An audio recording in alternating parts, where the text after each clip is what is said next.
Let us learn a shortcut for competitive exam. చూడండి, ఇవి competitive ఎగ్జామ్కి అని ఎందుకు చెప్తున్నానంటే, కాంపిటేటివ్ ఎగ్జామ్లో ఎప్పుడైనా ఇలాంటి ప్రాబ్లమ్స్ వచ్చినప్పుడు ఈజీగా మనం ఫైండ్ అవుట్ చేయవచ్చు అని చెప్పడం అనమాట. ప్రతి వీడియోలో కూడా అదే చెప్తున్నాను. ఇప్పుడు చూడండి, 6కి స్క్వేరు, 66కి స్క్వేరు, 666కి స్క్వేరు, 6666కి స్క్వేర్. ఇలా చేయాలి అంటే it's take a lot of time అనమాట. అలా కాకుండా చూడండి, 6కి స్క్వేర్ అంటే 36 కదా, 66కి హోల్ స్క్వేర్. చూడండి, ఇక్కడ యూనిట్స్ ప్లేస్ కాకుండా ఎన్ని నెంబర్ ఉన్నాయో చూడాలి. ఎన్ని నెంబర్లు ఉన్నాయి యూనిట్స్ ప్లేస్ కాకుండా? ఒక్క నెంబర్ ఉంది.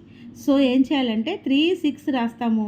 3కి ముందర ఒకటి, 6కి ముందర ఒక డాష్ పెట్టుకోవాలి. ఎందుకు? యూనిట్స్ ప్లేస్ కాకుండా ఎన్ని నెంబర్లు ఉంటే అన్ని డాష్లు పెట్టుకుందాం. ఓకేనా? ఒకటే ఉంది కాబట్టి ఒక డాష్ పెట్టుకుందాం. 6కి ఒకటి, 3కి ఒకటి.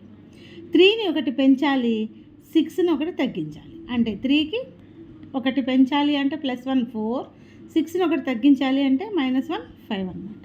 అలాగే ఇప్పుడు 666 చూడండి, యూనిట్స్ ప్లేస్ కాకుండా ఎన్ని ఉన్నాయి? 6లు ఇంకా 2 ఉన్నాయి.